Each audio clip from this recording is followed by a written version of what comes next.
Standing in the early morning light at Portland Union Station is Southern Pacific Daylight Locomotive 4449.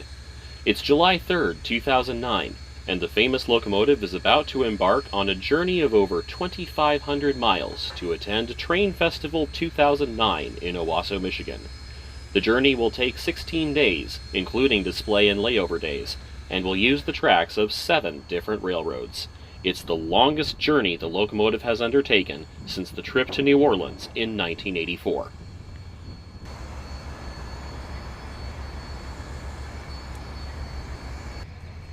Onlookers crowd around the train on Track 4 in the minutes before departure.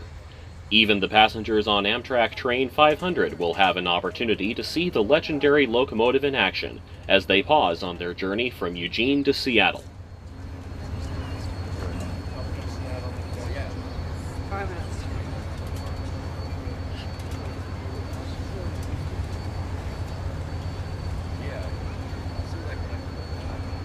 SP4449, Vancouver Terminal Dispatcher, over. BNSF Vancouver Terminal, over. Good morning, sir. Amtrak Special SP4449 should be on time, Depot 4 today, over. Alright, let me know if there's any delay, over. Let you know, thank you, sir. Amtrak SP4449 now. Right at 8 o'clock, the daylight whistles off, and the journey begins. Mr. Hatch, ready to roll, over? We are clear on the rear there, Dave, over. 4449. Let's depart Portland, over.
That's a good release on the rear. I have all the running air, over. I have all the running air.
Wishram, Washington is a former Spokane, Portland, and Seattle division point, and today it is a service stop for the train. The small town is located in a narrow space between the river and the basalt cliffs of the Columbia Gorge. BNSF's Oregon Trunk Subdivision crosses the river here and takes trains through Central Oregon and into California. Across the river on the Oregon side, we see an empty Union Pacific grain train as it heads east for another load.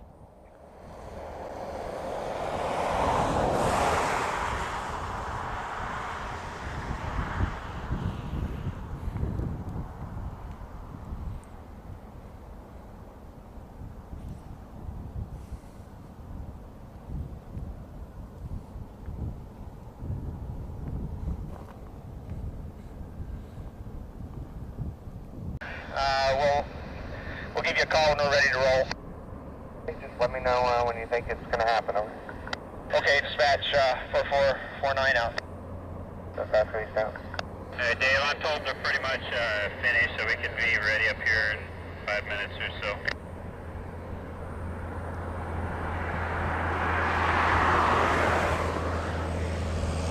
Copy that, conductor 3. 49, we get the weather.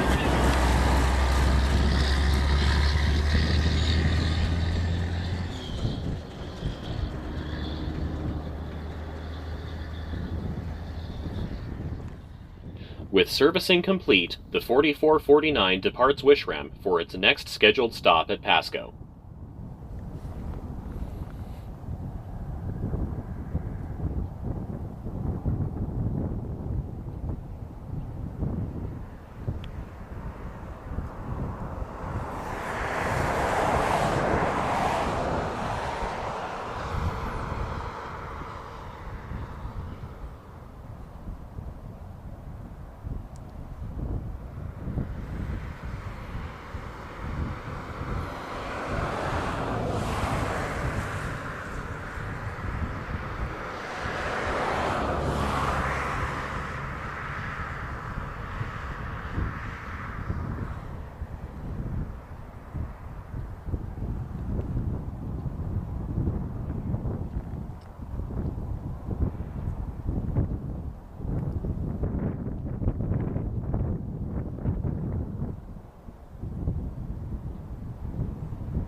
A BNSF freight train is holding the siding at Roosevelt as the daylight passes.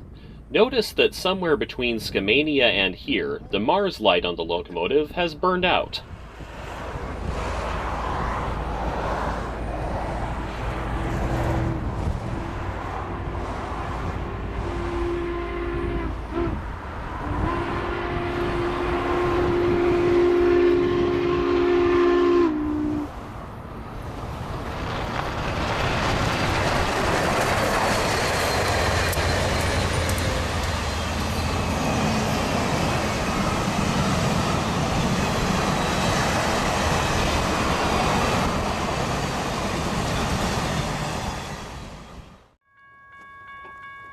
East of Pasco is a location called Sagemore.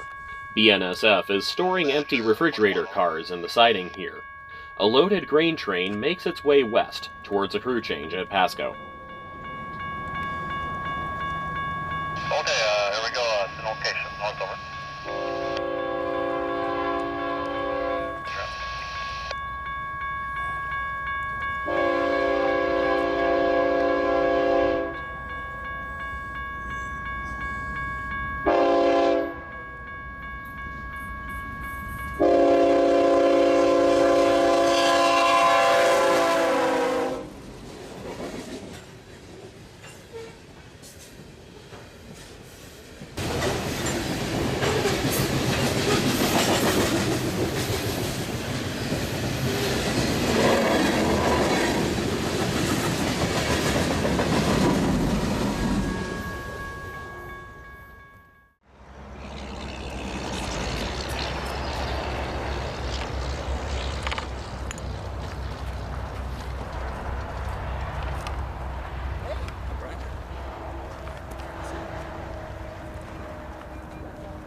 Enjoying your postings or whatever. Oh, good. We got the win.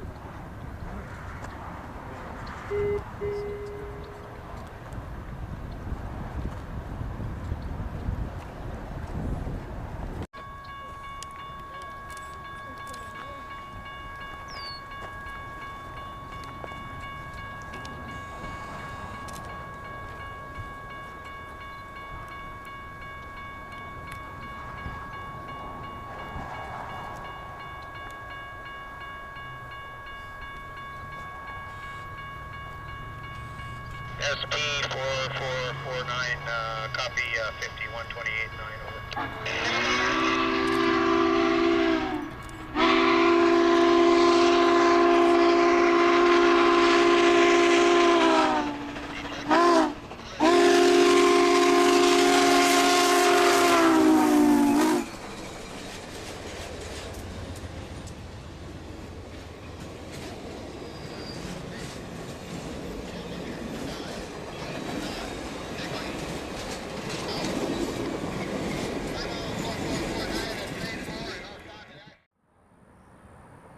We've reached Spokane and have set up at the high bridge at Latah Junction. Local residents have made their way outside to wait for the 4449's arrival. As we wait, a BNSF auto rack train roars out of the canyon on the former Northern Pacific line and heads for downtown Spokane. You're actually going after that now.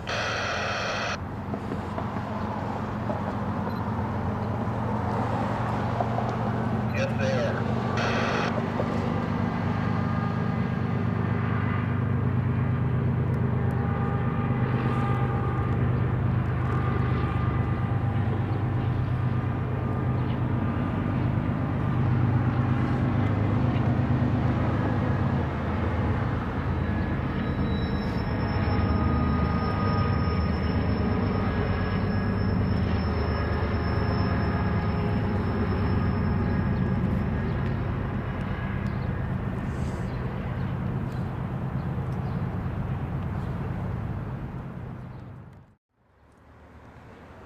Soon we see the daylight crossing the high bridge on the former SP&S. After coming around the curve, the track will join with a connection to the ex-Great Northern Line to Wenatchee and Seattle.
The 4449 and train make their way off of the bridge and into Spokane, where they will rest for the night.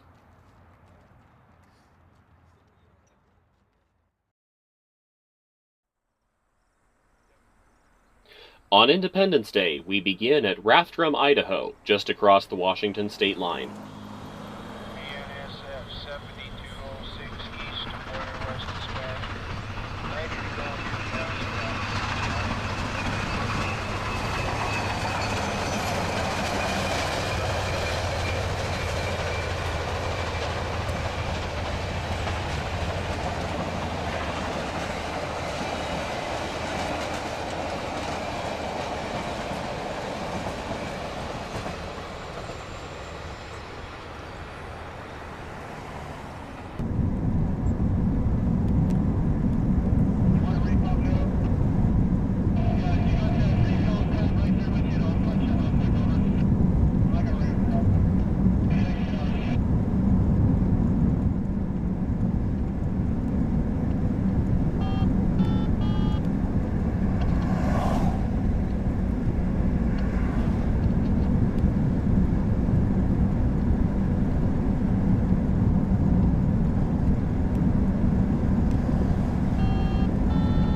At Sandpoint, the track crosses Lake Pend Oreille on a nearly mile-long bridge.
After getting caught in traffic detouring around Sandpoint's Independence Day parade, we're able to see the train again just outside of Troy, Montana, where the track winds along the Kootenai River.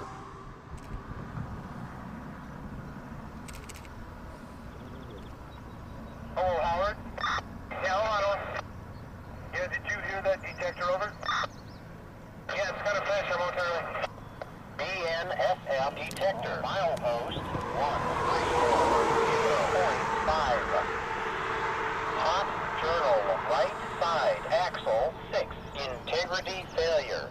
Temperature 86 degrees. Commercial, number 4449, we're okay, we can keep going. BNSF detector. Milepost 134.5. Journal, right side, axle 6. Integrity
Whitefish was Great Northern's gateway to Glacier National Park, and the town continues to embrace its railroad heritage. The chalet-style depot still serves Amtrak, and there is a local museum inside as well. A rare NW3 switcher is on display here, as well as a Bruck, the bus-truck combination that GN used to take passengers and luggage deeper into the park. Rocky the Goat stands sentinel, watching the daily trains of GN successor BNSF. A grain train arrives on its way to the Pacific Northwest. Grain is big business for BNSF, and it's not uncommon in harvest season to see over 20 trains per day headed for the many export elevators along the Columbia River and Puget Sound.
The train will rest here for the night and has been parked in a spur track near the depot. BNSF keeps right on moving, and we catch an eastbound vehicle train heading for Marias Pass.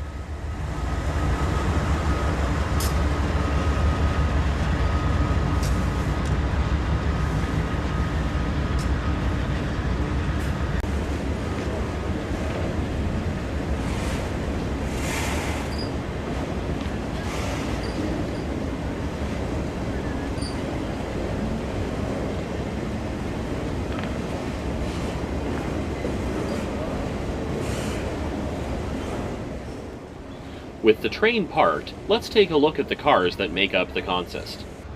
Glorietta Pass is provided as a tool and power car, as the steam crew's own tool car had not been Amtrak certified prior to departure.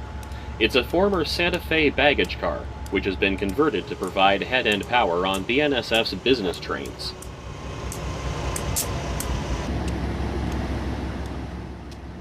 Minnesota River is a Pullman sleeper originally built for the Milwaukee Road. It is part of the collection of the Friends of the 261, the organization that supports the restored Milwaukee Road steam engine number 261.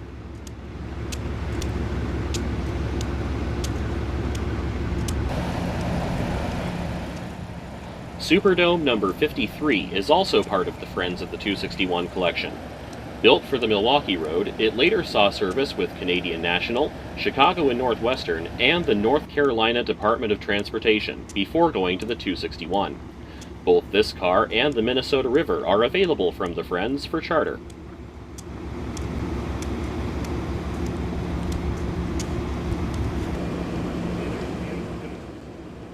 Missouri, Kansas, Texas 403 was originally built for that railroad in 1913 and is currently owned by Railroading Heritage of Midwest America, which today also encompasses the Friends of the 261 group. It's been a favorite of presidents and candidates, from Harry Truman to Bill Clinton and John Kerry. New York Central 3 was originally built as a private car for Harold Vanderbilt, who led the NYC at the time. After service with Penn Central and Conrail, the car went to private ownership. The name Portland comes from the owner's family connections to Portland, Oregon.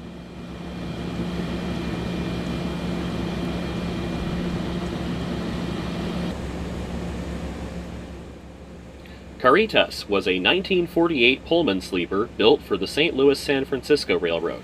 After service with Frisco and Canadian National, the car was sold to private owners and converted into an open platform car. It is currently with Railroading Heritage of Midwest America.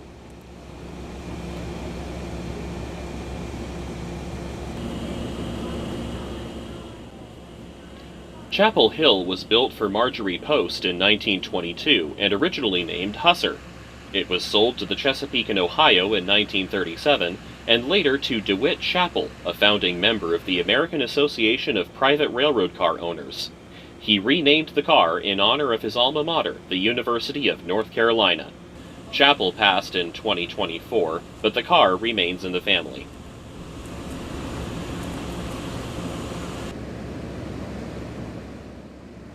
Colonial Crafts is a 1949 Pullman sleeper built for the Pennsylvania Railroad, still configured almost exactly the way it was when it was delivered. It has been in private ownership since 1969, with long periods of residency on both American coasts, and is currently available for charter out of Philadelphia. The Silver Lariat, Silver Rapids, and Silver Solarium are all from the original California Zephyr, which operated between Chicago and Oakland from 1949 to 1970. The Silver Rapids is a sleeping car, which was actually purchased by the Pennsylvania Railroad to operate as a through car on the Zephyr for connections to and from the East Coast. It later went to Amtrak, and then was owned by noted rail videographer David Goodhart from 1985 until his death in 2004. The cars maintain as much of their original CZ appearance as possible, and the Silver Lariat even has an original mural inside, which has been meticulously restored. Following some rather severe updates to Amtrak charter policies, the cars were sold to the Cuyahoga Valley Scenic Railroad in 2017.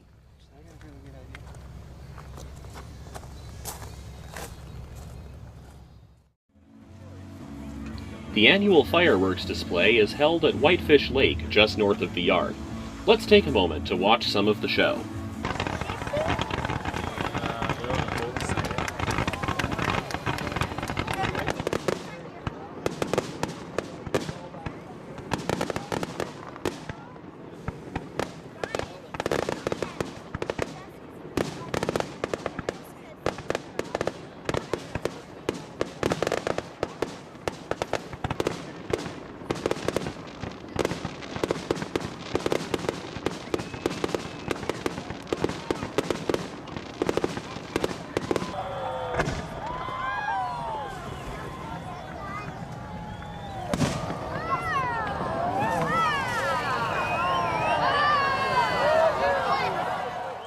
As the final sparks of the evening hit the water, the boats around the lake sound their horns in celebration.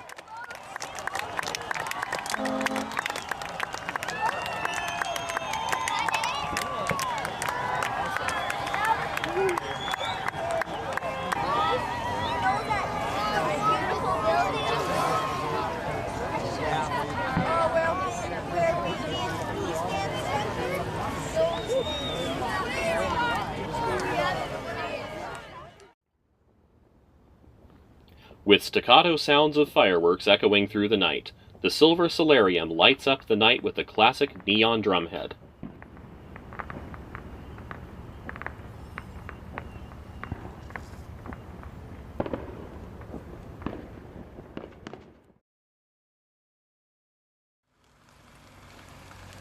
The next morning, we begin with the 4449 and her Amtrak helper backing toward the Whitefish fuel tracks.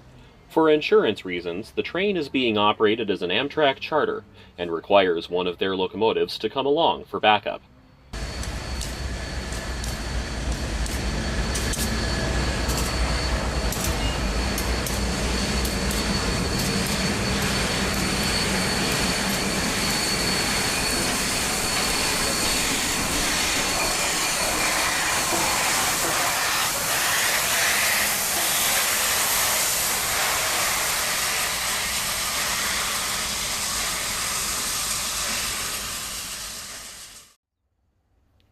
At the east end of the yard, Amtrak train number 8, the Empire Builder, passes by on its run to Chicago from Portland and Seattle.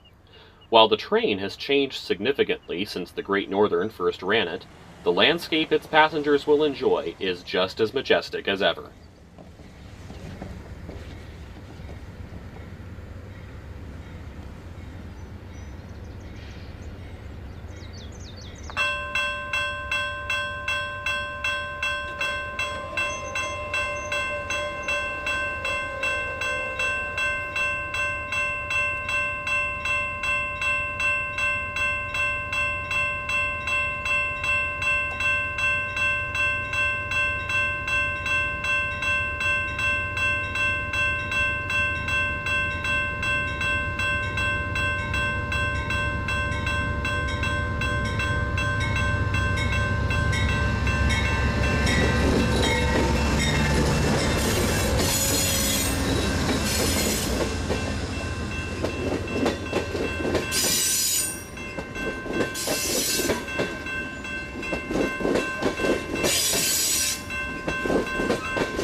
Soon after the builder leaves, the 4449 marches out of Whitefish on her way to Marias Pass.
A serious navigational error put us well behind the train, and we didn't catch up again until the summit of the pass.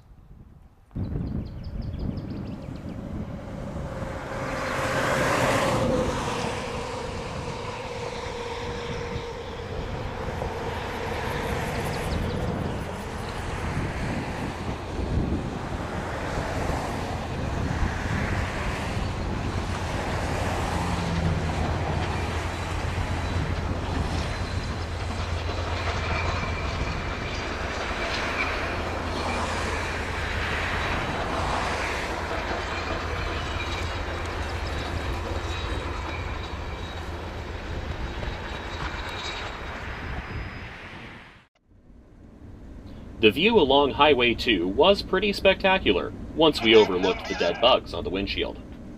Thank you. I thought you called us. Never mind, over.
At Cut Bank, a long trestle crosses the canyon carved out by Cut Bank Creek.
East of Shelby, the wide open spaces provide an excellent view of the approaching train at Dunkirk.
Joplin, Montana bills itself as the biggest little town on Earth. We're in time to catch a BNSF intermodal racing through town ahead of the daylight.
We arrive in Havre in time to see the Empire Builder arrive in the opposite direction.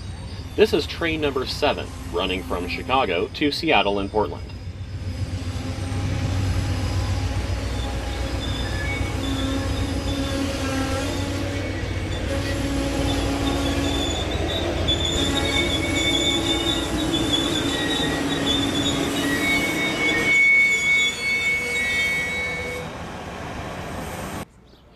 Havre has its own big steam engine, the Great Northern 2584.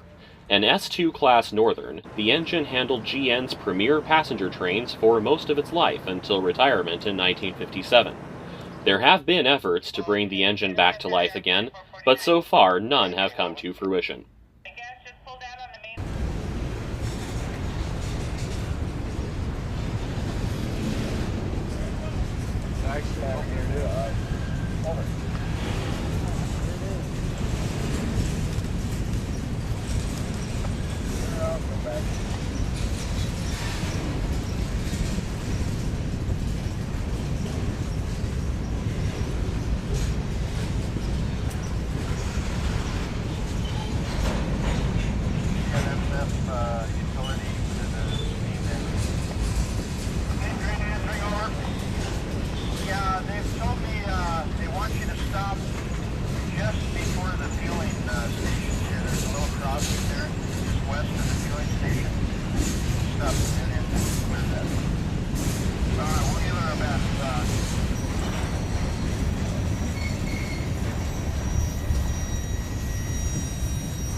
What's your location? I'm right at the tower here, right at the radio tower. Okay, so that crossing is before that radio tower, is that correct? No, it's just on the other side of it. 20 car 70.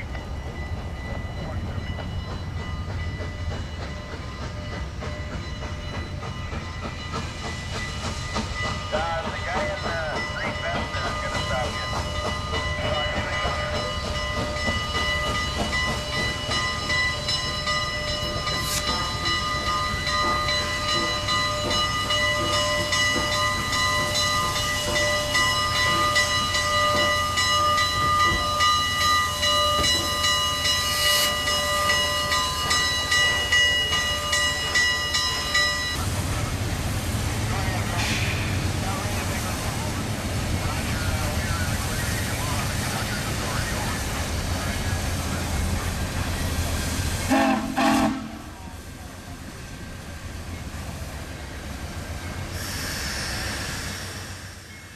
As the train pulls forward to the fuel pad, the same intermodal we saw at Joplin pulls alongside.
As the excursion consist backs toward its storage track for the night, the 2584 looks on, as if longing to go out and play with her long-lost cousin.